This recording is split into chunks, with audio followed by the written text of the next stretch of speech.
Aucun autre Sénat dans aucun autre pays ne veille au respect de la trêve politique. Je n'ai pas vu dans un pays où il a été instauré une trêve politique. Donc, si je comprends bien Jean-Baptiste Elias, oui, le Sénat du Bénin peut dire à un député de dégager du Parlement. Bien sûr, mais écoutez, on dit que le Sénat peut sanctionner, c'est écrit. Il peut sanctionner ou il peut suspendre. Le Sénat du Bénin peut déchoir un ministre de la République, le ministre d'un gouvernement. C'est possible puisqu'on dit qu'il peut suspendre, qu'il peut sanctionner.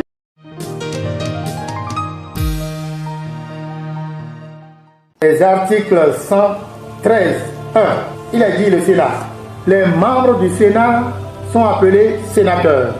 Le Sénat régule la vie politique pour la sauvegarde et le renforcement des acquis de l'unité nationale, du développement de la nation, de la défense du territoire, de la sécurité publique, de la démocratie et de la paix. Toutes choses que les autres Sénats n'ont pas comme attribution. Ensuite, il veille aux mœurs politiques, au renforcement et à la continuité de l'État ainsi qu'à la stabilité politique. Les autres Sénats n'ont pas cette attribution-là. Puisque vous demandez la comparaison. Oui. Bien. Il veille au respect de la trêve politique. Aucun autre Sénat dans aucun autre pays ne veille au respect de la trêve politique. Parlant de trêve politique, est-ce qu'il y a des pays où cela a été décrété? À ma connaissance, je ne connais pas tout dans la vie. Je suis un expert des Nations Unies. Je suis un expert de l'Union africaine. J'ai parcouru les 55 États, les 54 États plus précisément parce que le 55e État n'a pas de territoire. Je n'ai pas vu dans un pays où il a été instauré une trêve politique. Du coup, aucun Sénat du monde ne peut dire que c'est lui qui s'occupe de veiller au respect de la trêve politique, par exemple. Mais c'est écrit dans la Constitution. Oui, le reste. Alors, s'il vous plaît. Sous réserve des dispositions de l'article 90, le Sénat sanctionne de suspension ou de retrait les droits politiques ou civiques des acteurs politiques, excepté le président de la République, le président de l'Assemblée nationale et le président du Conseil économique et social pour leurs actes et propos susceptibles de porter atteinte à l'unité nationale, au développement.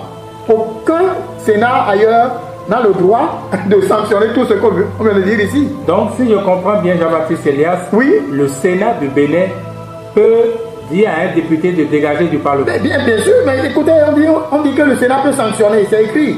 Il peut sanctionner ou il peut suspendre. On a cité tout ça là, sauf le président de l'Assemblée, tout ce que vous avez cité. Le président du Conseil économique et social, le Sénat, sauf, oui, le Sénat du Bénin peut déchoir un ministre de la République, le ministre d'un gouvernement. C'est possible puisqu'on dit qu'il peut suspendre, qu'il peut sanctionner. Ça dépend de ce qu'on met dans la sanction. Est-ce que des sanctions pénales? Est-ce que des sanctions civiles? Est-ce que des sanctions administratives? Est-ce que des sanctions pécuniaires? Ça dépend. On parle même de retrait. Bien sûr. Donc voilà. Et puis, il est dit, en matière législative, c'est le 113.2, toujours pour le Sénat. En matière législative, les lois constitutionnelles, les lois électorales, les lois organisant la vie des partis politiques et leurs activités sont obligatoirement soumises à un avis de non-objection du Sénat avant leur promulgation. Ça veut dire que toutes ces lois-là, avant qu'on ne puisse les promulguer, il faut que le chef de l'État qui va promulguer cette loi puisse obtenir un avis de non-objection du Sénat avant de promulguer. C'est ce qui est écrit.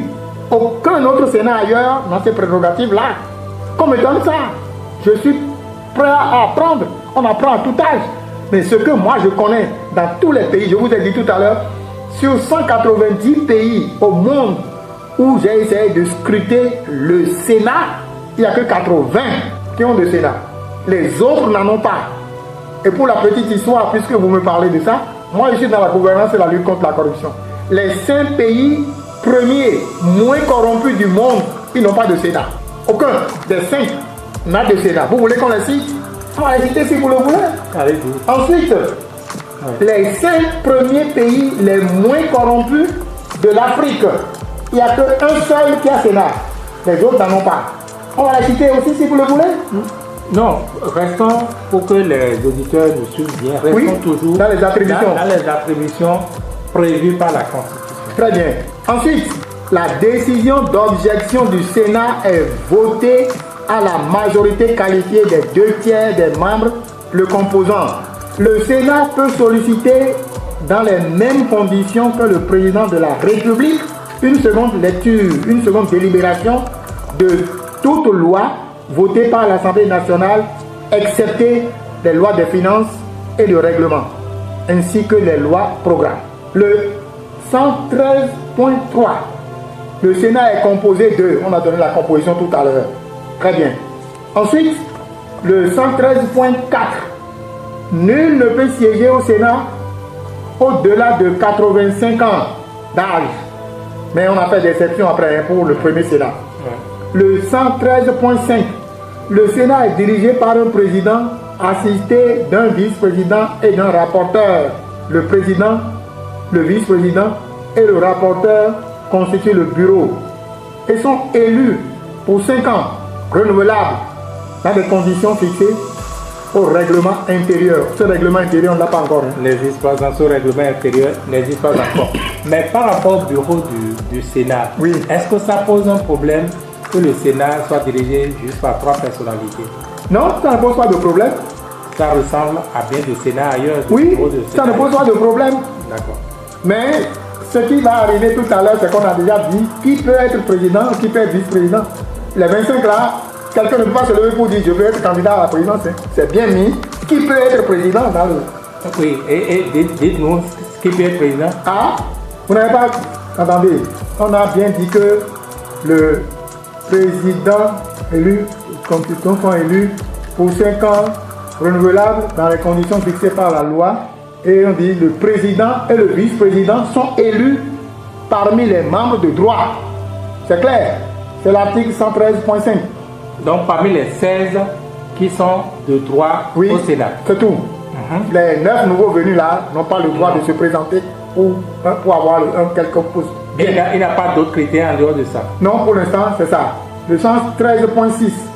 Le Sénat s'est réuni de plein droit, tout ça là, bon, c'est la 4 fois périodicité. Et puis voilà. Donc, voilà les attributions qui sont dévolues au Sénat. 113.1 à 113.6 pour le Sénat. Voilà. Alors, si je vous comprends bien, encore une fois, c'est la preuve que le Sénat du Bénin a beaucoup de pouvoir, peut-être trop de pouvoir. Ah oui, le Sénat du Bénin a beaucoup de pouvoir. Et comme vous l'avez ici bien dit tout à l'heure, il se pourrait que dans la mise en œuvre de ces pouvoirs, il puisse y avoir quelques clashs, et nous espérons qu'il n'y en aura pas. Et s'il devait y avoir clash, la Cour constitutionnelle chargée de réguler les institutions va intervenir pour que les choses se passent dans de bonnes conditions. Oui, mais désormais, est-ce que la Cour constitutionnelle garde toujours ses prérogatives de régulation? Puisqu'on dit que le Sénat, c'est lui qui donne le top, qui dit oui, on peut débloquer, non, on ne débloque pas, on n'avance pas. Je n'ai pas encore connaissance du fait qu'on ait retiré à la Cour constitutionnelle les prérogatives de réguler les institutions de la République. C'était une prérogative majeure pour éviter les crises. Maintenant, si vous m'apportez la preuve qu'on leur a retiré cette prérogative-là, ben on abusera. Mais dans ce que vous avez cité comme prérogative du Sénat, oui, il a bien dit des prérogatives de la Cour constitutionnelle qui sont parties au Sénat, dont un peu la régulation justement. Ben, c'est pour ça que je dis que s'il y avait clash, on verra bien comment ça va se passer. Mais si la clash, on dit, il me semble, je peux me tromper, que la nouvelle constitution dit que c'est le Sénat qui va arbitrer. Ah, il va arbitrer quoi? Le clash. Non, ça dépend. Ça dépend des clashs qu'il y a au niveau des institutions de la République. Pour l'instant, la Cour constitutionnelle a cette prérogative-là, à ma connaissance. Peut-être qu'on a modifié, je ne suis pas encore au courant. Et comme je ne peux pas tout connaître dans la vie, on cherchera pour voir. Mais pour l'instant, c'est ça qui est dit. Au cas où il y a un problème, la Cour va intervenir. Et si la Cour vient intervenir et qu'on lui dit non, monsieur, c'est pas vous qui allez intervenir, c'est nous, le Sénat, qui devons intervenir, eh bien, le Sénat va intervenir. Alors, est-ce que c'est juste pour autant de prérogatives que le Sénat a? Est-ce que c'est juste de penser comme certains que eh bien, le Sénat est désormais l'institution ayant plus de prérogatives au Bénin. C'est l'institution qui chapeaute et le président de la République et le président de l'Assemblée nationale et toutes les autres institutions. En lisant les prérogatives constitutionnelles du Sénat, on peut bien se poser la question de savoir qu'est-ce qui reste comme pouvoir au président de la République, qu'est-ce qui reste comme pouvoir aux autres institutions de la République, si tant est que le Sénat, la Constitution a doté le Sénat de tous ces pouvoirs qu'on vient de citer tout à l'heure. Mais la sagesse et le fair play au Bénin vont permettre à ce que les choses se passent dans de bonnes conditions.